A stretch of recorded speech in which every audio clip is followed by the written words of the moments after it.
संजय राऊत यांनी आणि एकदा फेरी घेतली, नंतर उतरायचं होतं पण ती वर असं चढलंच नाही त्या पट्टीवरती. आणि ज्यावेळेस स्फोट झाला त्यावेळेस ती 2 बॉडी अशा साईडला पडल्या. तर त्या एक बॉडी अशी पूर्ण ही झाली होती आणि एका बॉडीचा तर चेहरा दिसत नव्हता, पूर्ण असं शरीर फुगलं होतं.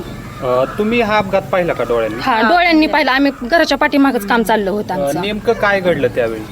त्यावेळेस विमान गावाकडूनच येत होतं, असं खूप अंतरावर खाली होतं, वरती नव्हतंच ती.